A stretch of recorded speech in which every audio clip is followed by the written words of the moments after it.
Vamos realizar a correção da atividade de estatística para o Enem, onde nós temos na questão 1 falando sobre um gráfico a seguir de respeito aos resultados obtidos por uma turma de alunos de um curso preparatório.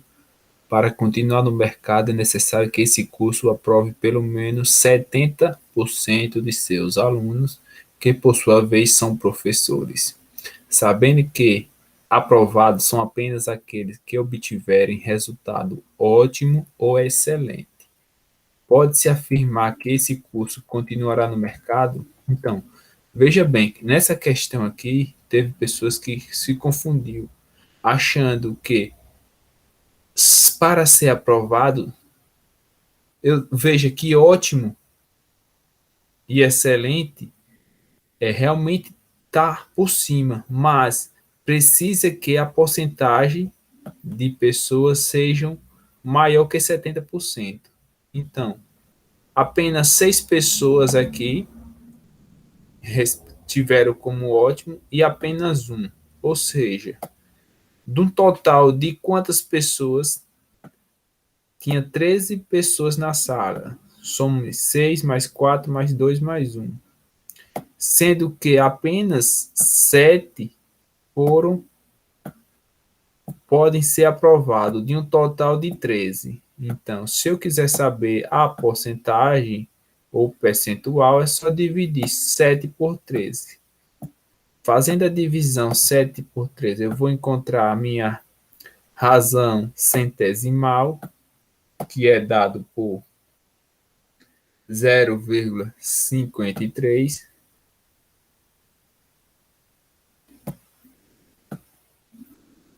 0,538, fazendo a calculadora.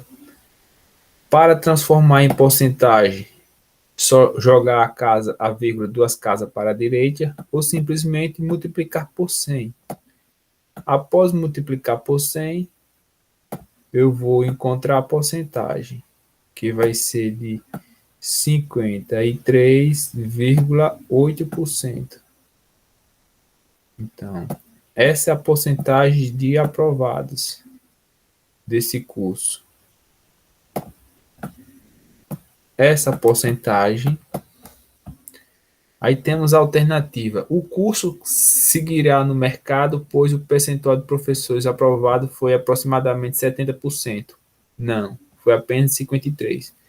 Sim, se é sim, pois o percentual de professores foi aproximadamente 80%. Descartamos também. A letra C, olha, não, pois o percentual de professores foi aproximadamente 50%. Veja que aproximadamente 53,8%, ou seja, é aproximadamente 50%. Então, a resposta certa é a letra C. E por que não a D? Porque o percentual de professores aprovado era 40% e foi aproximado 50%. Letra E, sim, pois o percentual de professores aprovados foi 90%. Errado. Então, a questão certa era a letra C. Veja que eu tive que somar ótimo com excelente e calcular a porcentagem em relação ao total, que foi 13 pessoas.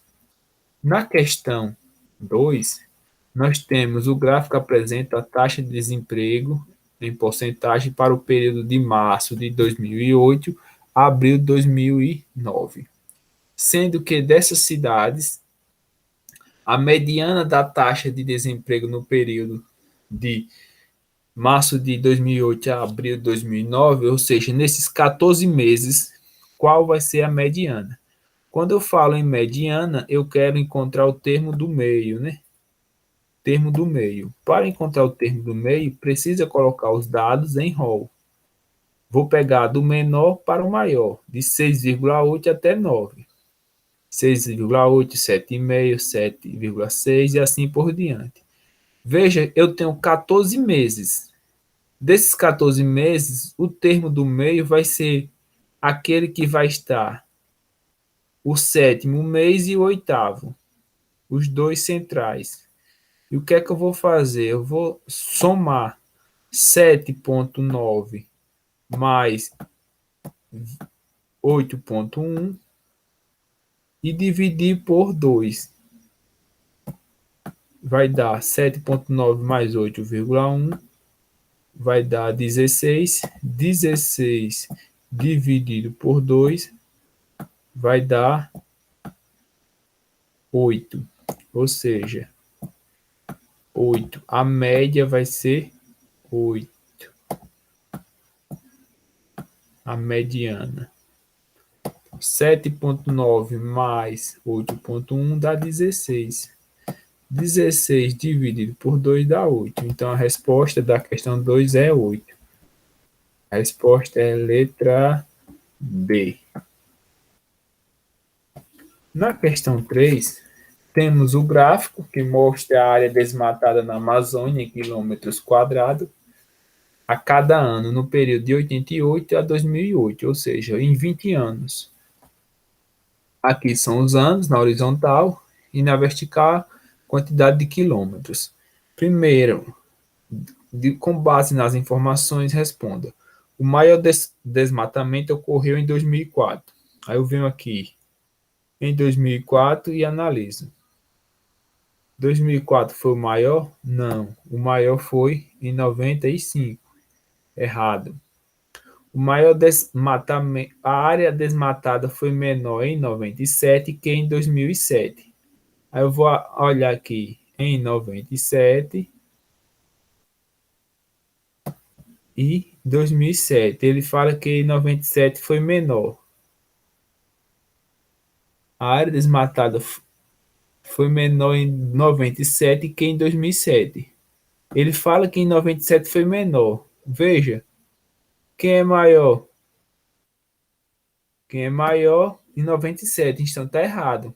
A área desmatada em 97 foi maior que em 2007. Então, descartamos mais a situação da,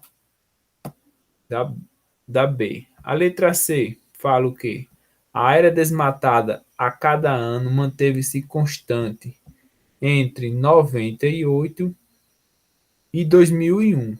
Quando eu falo constante, quer dizer iguais, né? Praticamente constante. De 97 a de 98 a 2001. 98 é essa área aqui. A 2001, veja que constante teria que ser reto. E não foi constante, teve oscilação. Ó. Abaixou, subiu e subiu. Então, letra C está incorreta.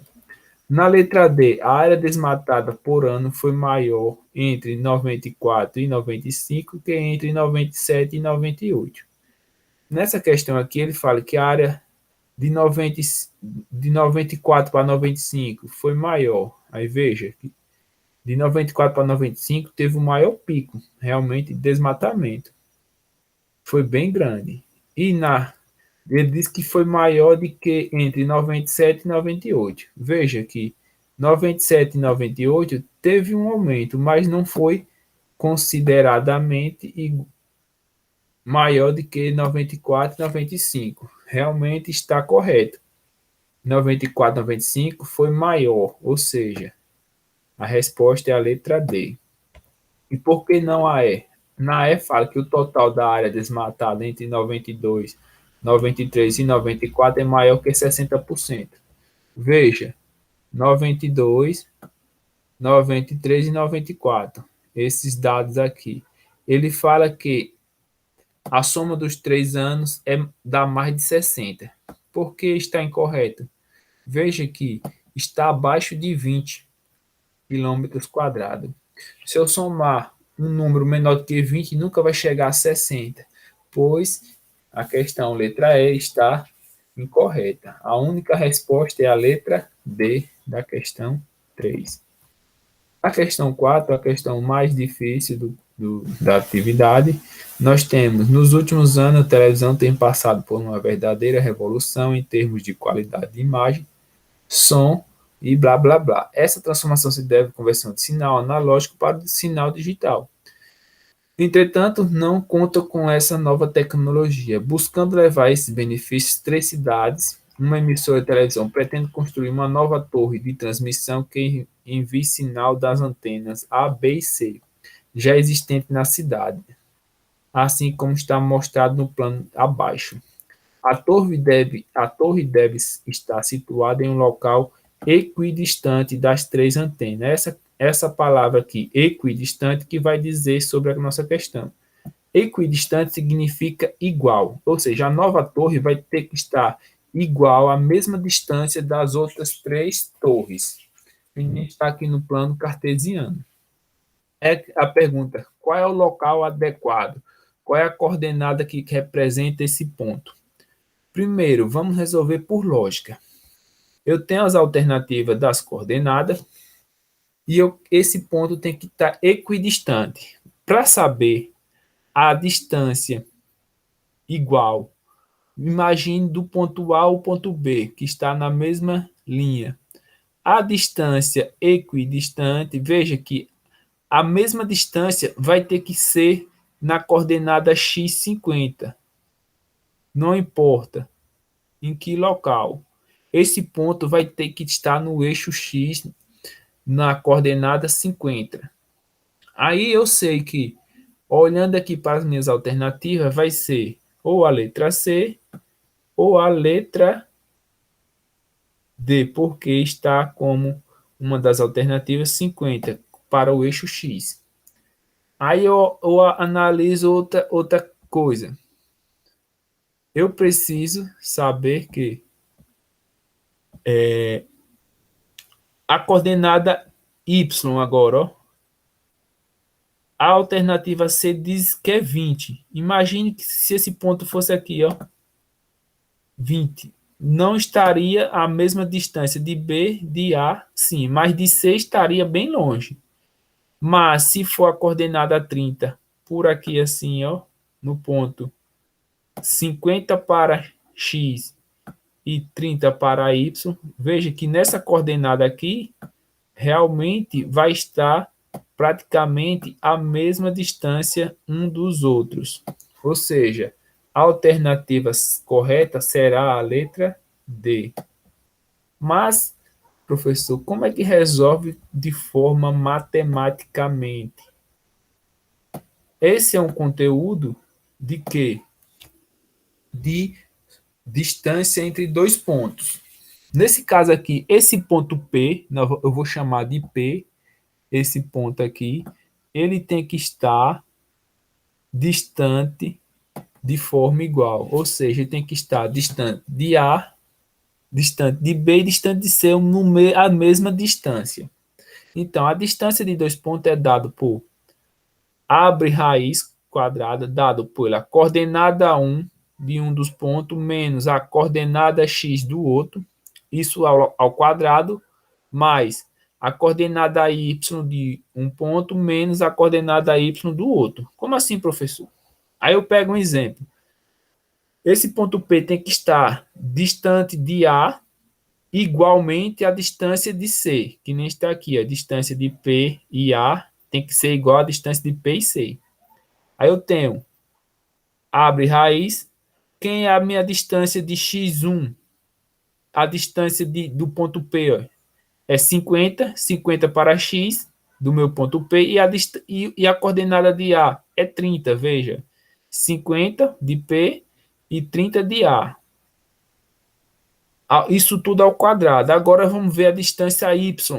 A distância y de P, por lógica, eu descobri que era 30, mas por matemática eu teria que botar y de P, a distância y do ponto P, menos a distância y do ponto A, que é 20, ó, 20. Do ponto A é 20. Aí isso tudo ao quadrado.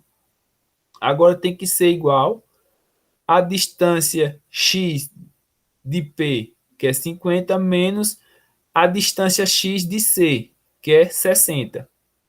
Tudo ao quadrado, mais. Agora vamos ver a coordenada de P, que eu não sei, que é y, menos a coordenada y de C, que é 50. Isso tudo ao quadrado. Aí eu vou ter 50 menos 30, 20, vai ficar ao quadrado, e conservo yp menos 20 ao quadrado é igual 50 menos 60 menos 10 ao quadrado, mais yp menos 50 ao quadrado. Agora eu tenho o quê?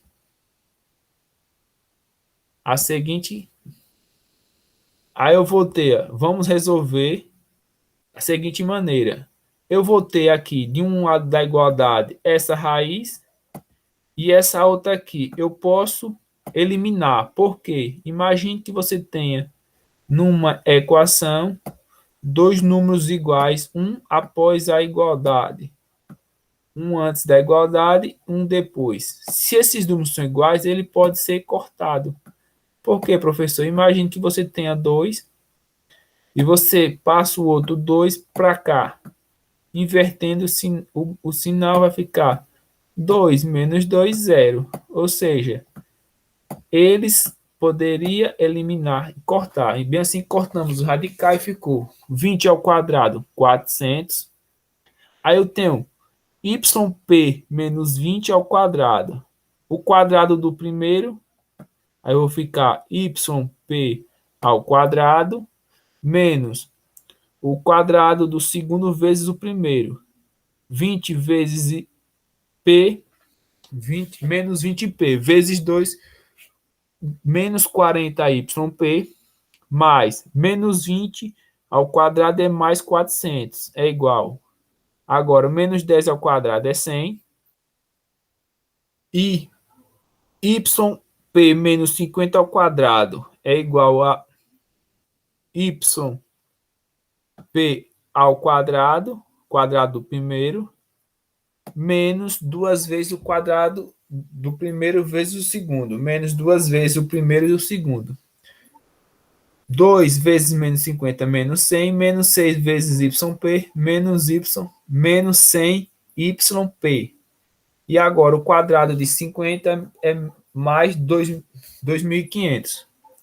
Aí temos agora, podemos eliminar, ó, que nem eu falei, esse yp aqui, com mais YP de um lado da igualdade, com mais YP do outro lado, eu posso cortar.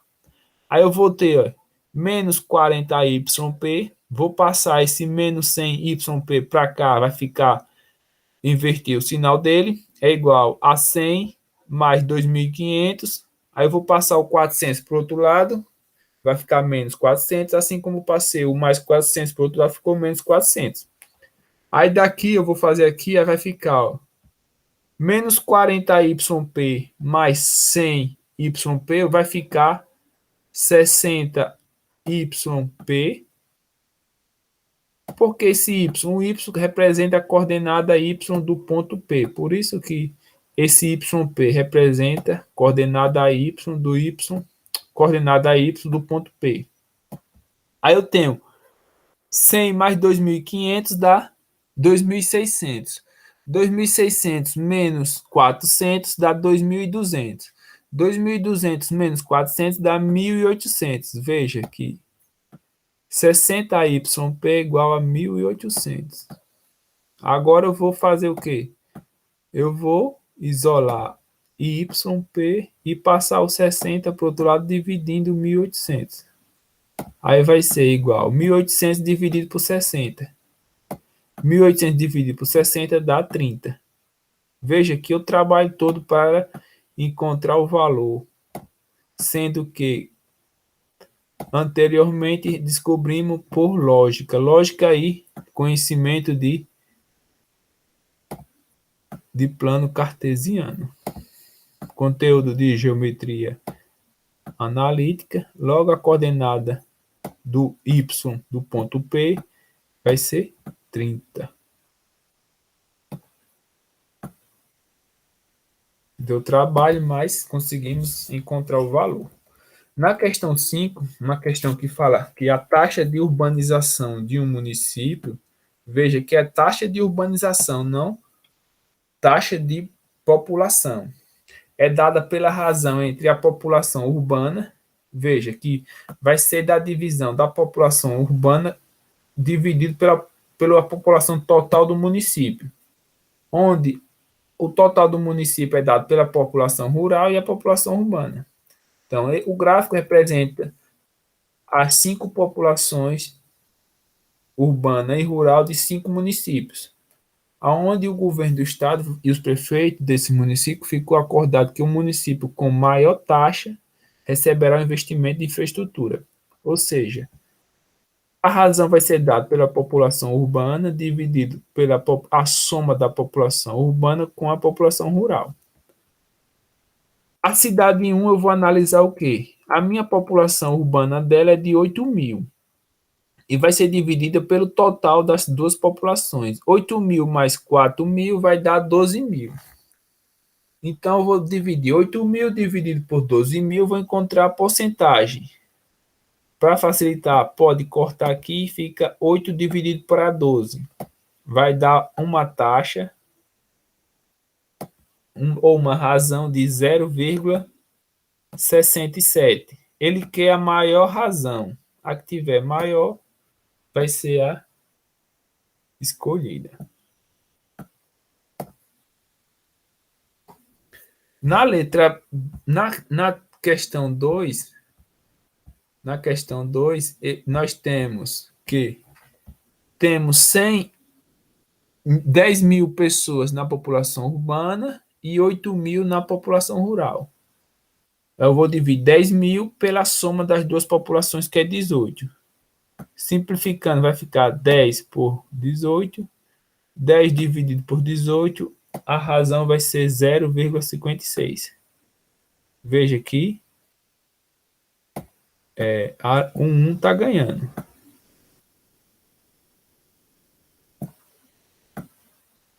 Vamos analisar agora a terceira cidade. Na terceira cidade, nós temos que a população urbana foi 11.000 e a população rural 5.000. Eu vou dividir 11.000 pela soma das duas, que é 16. Dividindo 11.000 por 16 ou 11 por 6, eu vou encontrar uma taxa de 0,69.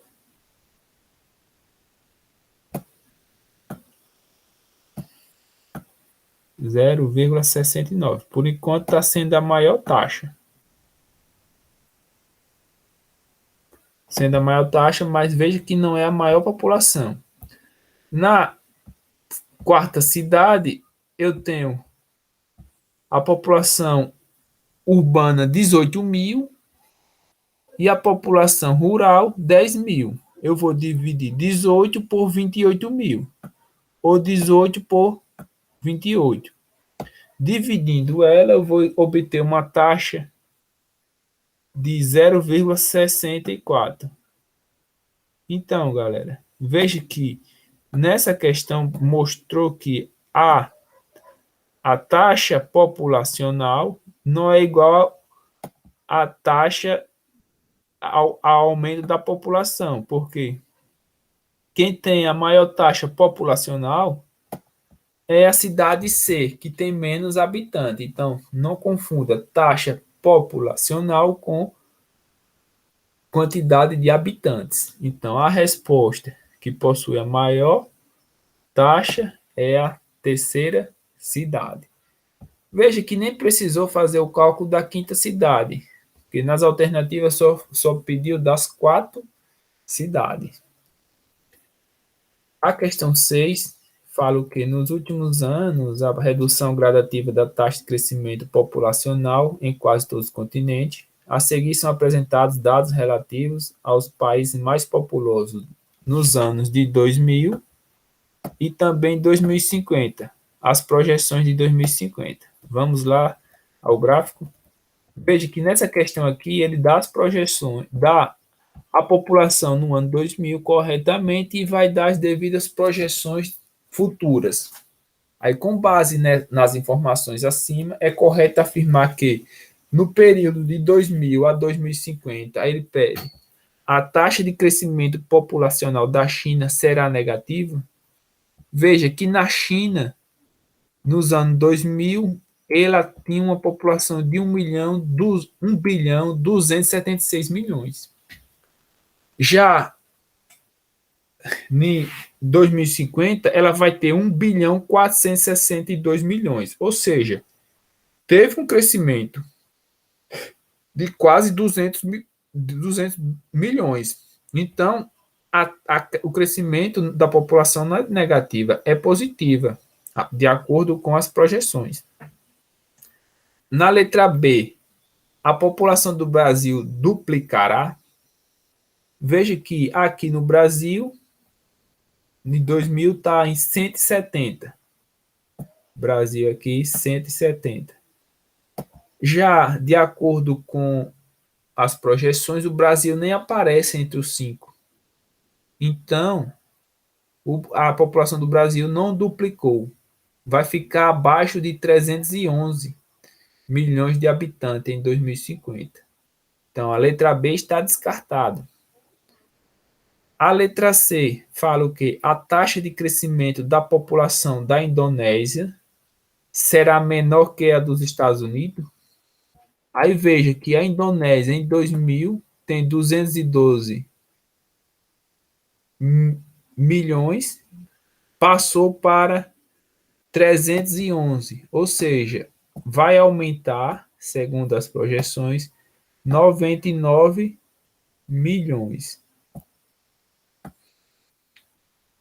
Teve pessoas que errou essa questão achando que a taxa de crescimento dos Estados Unidos realmente foi maior, mas vamos ver por que não. Os Estados Unidos saiu de 283, passou para 397, ou seja, aumentou 114 milhões. Realmente teve um aumento maior em quantidade, mas eu preciso saber em taxa, que ele fala que é a taxa. Aí vamos lá. A dos Estados Unidos, como é que eu encontro a taxa? Eu pego 114, divido pelo que ele tinha nos anos 2000, que era 283. Fazendo isso, eu consigo encontrar a taxa ou a porcentagem que corresponde a esse aumento. Fazendo os cálculos, vou encontrar 0,40, 0,40 aproximadamente, 0,40, que vai dar um crescimento de 40%. Então, os Estados Unidos vai ter um crescimento de 40% da sua população, segundo as estimativas, dos anos 2000 a 2050, enquanto que o Brasil, ou a Indonésia, com seus 99 milhões de habitantes que será acrescentado, mas a sua taxa será diferente, será maior. Vamos lá? Vou pegar o 99, dividir por seus 212, fazendo a divisão de 99 por 212, eu vou encontrar um valor aproximado de 0,46, que transformado em porcentagem dá aproximadamente 46%. Veja que a Indonésia vai ter um crescimento de 46%, ou seja, a Indonésia terá um crescimento maior, uma taxa de crescimento maior do que a dos Estados Unidos. Então, a letra C está incorreta. Na letra D, fala que a população do Paquistão crescerá mais do que 100%. Nessa questão aqui, temos que ter o detalhe da seguinte. O Paquistão, nos anos 2000, nem apareceu aqui no gráfico. Não está nem entre os 5 maiores cidades, os 5 maiores países em população. Já nos anos 2050, terá uma projeção de ser quarto maior país com o número de habitantes. Então, veja, ele vai estar com 344 milhões de habitantes em 2050, enquanto que nos anos 2000 ele está abaixo do Brasil, ele está abaixo de 170. Se você pegar 170 e dobrar, vai dar menos de 344 milhões. Então, ele vai dobrar, mais do que dobrar, porque ele nem está aqui nos dados. Ele vai ser mais que dobrado. Então, o crescimento da população do Paquistão crescerá mais de 100%, ou seja, vai crescer mais do que o dobro que ele tinha. Então, a resposta, letra D. Veja que uma questão que exige muita interpretação e pouco cálculo. A questão 7 precisa mais de cálculo e interpretação, porque essa questão 7 fala de em 7 de abril de 2004, veja, um jornal publicou o ranking de desmatamento conforme o gráfico da chamada Amazônia Legal. Veja, esse gráfico abaixo é de 2004. Sendo que, em 2009, o desmatamento cresceu 10,5% em relação aos anos 2004. O desmatamento médio por estado em 2009 está entre, então, se teve um aumento de 10,5% em relação à média dos estados, eu preciso calcular a média aritmética do desmatamento em 2004 e depois calcular a porcentagem em cima dessa média. Então, para calcular a média é fácil. Eu somei 4 com 136, com 326, com 549, com 766, com 797. Somei com a quantidade de desmatamento de todos os 9 estados. E ao final dividi por 9. Ou seja, somando tudo, dividindo por 9, a média de desmatamento em 2004 foi de 2.638 quilômetros quadrados, os 9 estados, ou seja, cada estado desmatou essa média aqui. Só que em 2009, o que aconteceu? O aumento cresceu 10,5%, ou seja, eu vou ter que multiplicar vezes 10,5%. Imagine, quando você cresce alguma coisa, você passou de 100%, era 100%, aumentou 10,5%, o que vai acontecer com o seu total? Esse total não vai ser mais 100%, ele vai ser 110% e meio. Ou seja, eu vou multiplicar por 110,5% e achar o valor real que de 2009.